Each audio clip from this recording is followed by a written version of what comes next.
নমস্কাৰ বন্ধু বান্ধৱীসকল, জেচিন এছামিছলৈ স্বাগতম। আজি আমি এই ভিডিঅ'টোত ডিছকাছ কৰিম প্ৰেচিডেণ্ট অফ ইণ্ডিয়া, ভাৰতৰ ৰাষ্ট্ৰপতি।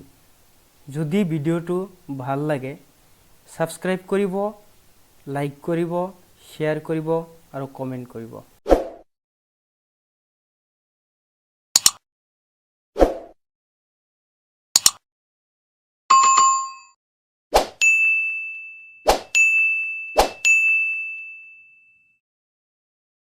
Question number 1.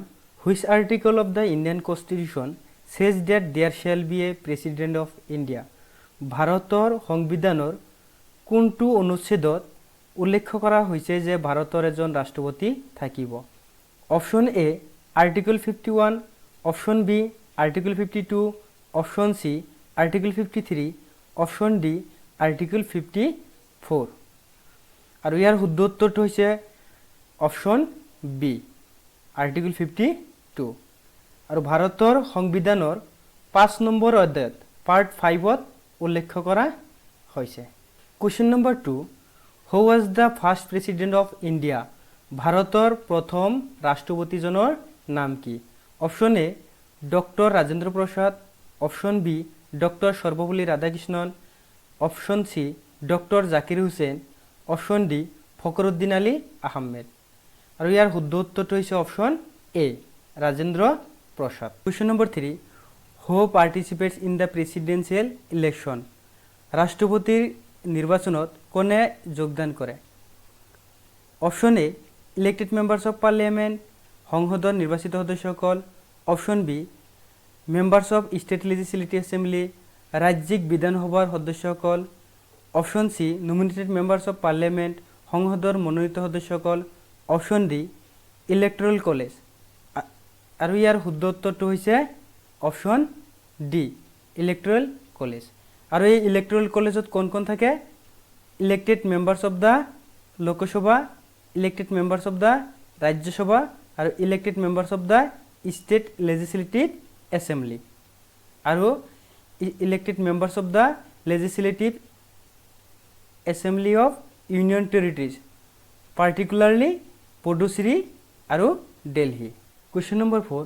What should be the minimum age to become a president? ৰাষ্ট্ৰপতি হ'বলৈ হ'লে নিম্নতম বয়স কিমান হ'ব লাগিব? Option A 25 years, option B 30 years, option C 35 years, option D 40 years. আৰু ইয়াৰ শুদ্ধ উত্তৰটো হৈছে অপশ্যন চি 35 ইয়াৰ্ছ। আৰু ইয়াৰ লগতে জানিব লাগিব যে গভৰ্ণৰ হ'বলৈ হ'লে 35 ইয়াৰ্ছ বয়স হ'ব লাগিব, ৰাজ্যিক বিধানসভাৰ সদস্য হ'বলৈ হ'লে 25 ইয়াৰ্ছ বয়স হ'ব লাগিব, ৰাজ্যিক বিধান পৰিষদৰ সদস্য হ'বলৈ হ'লে 30 ইয়াৰ্ছ বয়স হ'ব লাগিব, লোকসভাৰ সদস্য হ'বলৈ হ'লে 25 ইয়াৰ্ছ বয়স হ'ব লাগিব, ৰাজ্যসভাৰ সদস্য হ'বলৈ হ'লে 30 ইয়াৰ্ছ বয়স হ'ব লাগিব। Question number 5. In which of the following article provision of national emergency is mention? কোনখন অনুচ্ছেদত নেশ্যনেল ইমাৰ্জেঞ্চিৰ কথা উল্লেখ কৰা আছে? Option A article 352, option B article 356, option C article 360, option D article 365। আৰু ইয়াৰ শুদ্ধ উত্তৰটো হৈছে option A 352। Question number 6. Impeachment of the president can be initiated in? ৰাষ্ট্ৰপতিৰ ইম্পিচমেণ্ট ক'ত উত্থাপন কৰিব পাৰি? Option A only in Lok Sabha, মাত্ৰ লোকসভাত, option B only in Rajya Sabha, মাত্ৰ ৰাজ্যসভাত, option C in either house of parliament, পাৰ্লিয়ামেণ্টৰ যিকোনো সদনত, অপশ্যন ডি সুপ্ৰিম কোৰ্ট, উচ্চতম ন্যায়ালয়। আৰু ইয়াৰ শুদ্ধ উত্তৰটো হৈছে option C in either house of parliament, সংসদৰ যিকোনো সদনত। Question number 7. Which article mention about the pardoning power of the president of India? ভাৰতৰ ৰাষ্ট্ৰপতিৰ ক্ষমাদানৰ ক্ষমতাটো সংবিধানৰ কিমান নম্বৰ অনুচ্ছেদত উল্লেখ কৰা হৈছে? Option A article 70, option B article 71, option C article 72, option D article 73। আৰু ইয়াৰ শুদ্ধ উত্তৰটো হৈছে অপশ্যন চি আৰ্টিকল 72 অনুচ্ছেদ 72 Question number 8 How many types of veto power enjoyed by the President of India ভাৰতৰ ৰাষ্ট্ৰপতিয়ে কেই ধৰণৰ ভেটো পাৱাৰ উপভোগ কৰে option A 3 option B 4 option C 5 option D 6 ইয়াৰ শুদ্ধ উত্তৰটো হৈছে অপশন বি 4 4 এতে কি ভেটো পাৱাৰ উপভোগ কৰে absolute veto qualified veto suspensive veto pocket veto Question number 9 Who is the Supreme Commander of Defense Forces of India ভাৰতৰ সামৰিক বাহিনীৰ সুপ্ৰিম কমান্ডাৰ কোন হয় অপশন এ প্ৰাইম মিনিষ্টাৰ প্ৰধানমন্ত্ৰী অপশন বি ভাইস প্ৰেসিডেন্ট উপৰাষ্ট্ৰপতি option C chief justice of India ভাৰতৰ মুখ্য ন্যায়াধীশ option D president of India ভাৰতৰ ৰাষ্ট্ৰপতি আৰু ইয়াৰ শুদ্ধ উত্তৰটো হৈছে option D president of India Question number 10 Who is the head of the Indian state ভাৰতৰ মুৰব্বী কোন অপশন এ প্রেসিডেন্ট রাষ্ট্রপতি অপশন বি প্রাইম মিনিস্টার প্রধানমন্ত্রী অপশন সি ভাইস প্রেসিডেন্ট উপরাষ্ট্রপতি option D chief justice of India ভাৰতৰ মুখ্য ন্যায়াধীশ আৰু ইয়াৰ শুদ্ধ উত্তৰটো হৈছে অপশন এ প্রেসিডেন্ট রাষ্ট্রপতি Question number 11 Who can summon a joint sitting of the both houses of parliament ভাৰতৰ দুখন সদনৰ যৌথ মিটিং কোনে আহ্বান কৰিব পাৰে অপশন এ প্ৰাইম মিনিষ্টাৰ প্ৰধানমন্ত্ৰী option B president of India ভাৰতৰ ৰাষ্ট্ৰপতি option C chief justice of India ভাৰতৰ মুখ্য ন্যায়াধীশ অপশন ডি ভাইস প্ৰেসিডেন্ট উপৰাষ্ট্ৰপতি আৰু ইয়াৰ শুদ্ধ উত্তৰটো হৈছে option B president of India ভাৰতৰ ৰাষ্ট্ৰপতি Question number 12 Who appoints the chief justice of India ভাৰতৰ মুখ্য ন্যায়াধীশক কোনে নিযুক্তি দিয়ে অপশন এ প্ৰাইম মিনিষ্টাৰ প্ৰধানমন্ত্ৰী অপশন বি ভাইস প্ৰেসিডেন্ট উপৰাষ্ট্ৰপতি অপশন সি গভৰ্ণৰ ৰাজ্যপাল option D president of India ভাৰতৰ ৰাষ্ট্ৰপতি আৰু ইয়াৰ শুদ্ধ উত্তৰটো হৈছে অপশন ডি ভাৰতৰ ৰাষ্ট্ৰপতি আৰু ইয়াৰ উপৰিও ভাৰতৰ ৰাষ্ট্ৰপতি কিছুমান মানুহক নিযুক্তি দিয়ে সেইবোৰ হৈছে জাজেছ of the supreme court and high court উচ্চতম ন্যায়ালয় আৰু উচ্চ ন্যায়ালয়ৰ জাজসকলক প্ৰাইম মিনিষ্টাৰ প্ৰধানমন্ত্ৰী member of the union council of minister কেন্দ্ৰীয় মন্ত্ৰীসভাৰ সদস্যসকলক গভৰ্ণৰ অফ দ্য ষ্টেটছ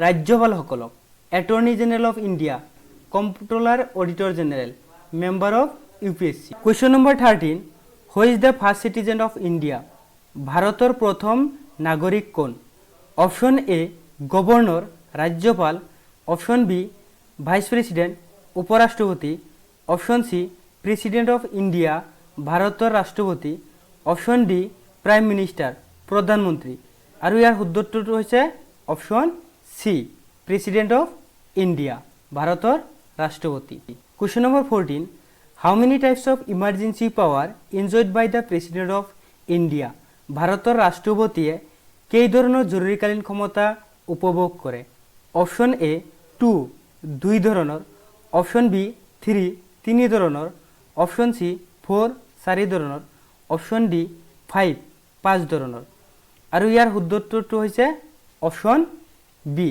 3 তিনি ধৰণৰ ৰাষ্ট্ৰপতিৰ জৰুৰীকালীন ক্ষমতাবোৰ কি ন্যাশনাল ইমাৰ্জেন্সি স্টেট ইমাৰ্জেন্সি আৰু ফাইনান্সিয়েল ইমাৰ্জেন্সি ন্যাশনাল ইমাৰ্জেন্সি কিমান নম্বৰ আৰ্টিকলত আছে 352 স্টেট ইমাৰ্জেন্সি কিমান নম্বৰ আৰ্টিকলত আছে 356 ফাইনান্সিয়েল ইমাৰ্জেন্সি কিমান নম্বৰ আৰ্টিকলত আছে 360 Question number 15 Who appoints the governor of the states ৰাজ্যৰ ৰাজ্যপালসকলক কোনে নিযুক্তি দিয়ে অপশন এ প্ৰাইম মিনিষ্টাৰ প্ৰধানমন্ত্ৰী অপশন বি ভাইস প্ৰেসিডেন্ট উপৰাষ্ট্ৰপতি option C chief justice of India ভাৰতৰ মুখ্য ন্যায়াধীশ option D president of India ভাৰতৰ ৰাষ্ট্ৰপতি আৰু ইয়াৰ শুদ্ধ উত্তৰটো হৈছে option D president of India ভাৰতৰ ৰাষ্ট্ৰপতি Question number 16 Which of the following emergency power also known as state emergency তলৰ কোনটো জৰুৰীকালীন ক্ষমতাক ৰাজ্যিক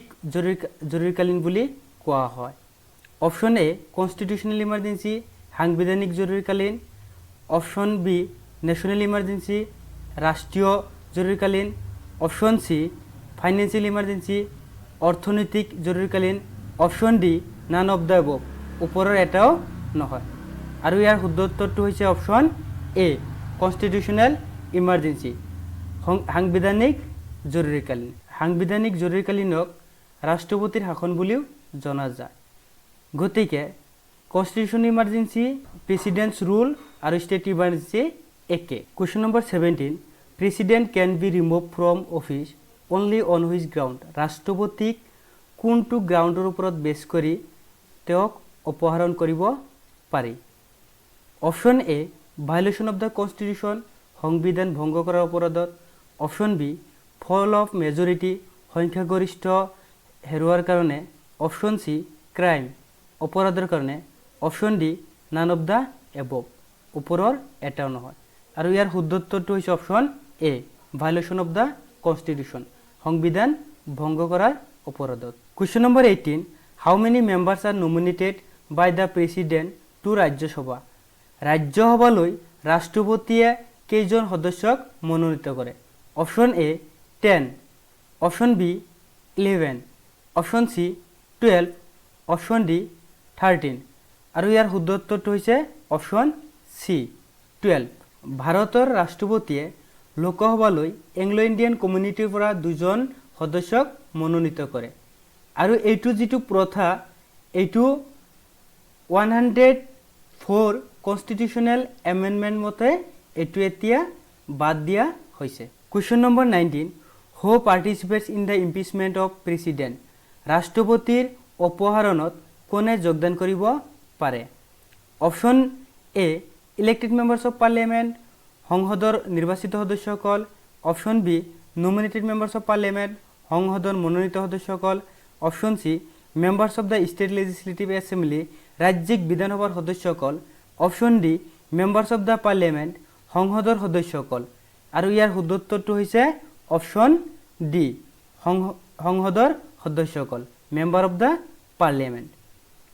ইয়াত আৰু এটা কথা জানি ল'বা ভাৰতৰ ৰাষ্ট্ৰপতিৰ নিৰ্বাচনত ৰাজ্যিক বিধানসভাৰ সদস্যসকলে অংশগ্ৰহণ কৰিব পাৰে, কিন্তু ইম্পিচমেণ্ট বা অপসাৰণত যোগদান কৰিব নোৱাৰে। এই প্ৰশ্নটো তোমালোকৰ কাৰণে আৰু ইয়াৰ শুদ্ধ উত্তৰটো সবে কমেণ্ট কৰি জনাবা। Who appoints the chief minister of the states ৰাজ্যৰ মুখ্যমন্ত্ৰীসকলক কোনে নিযুক্তি দিয়ে।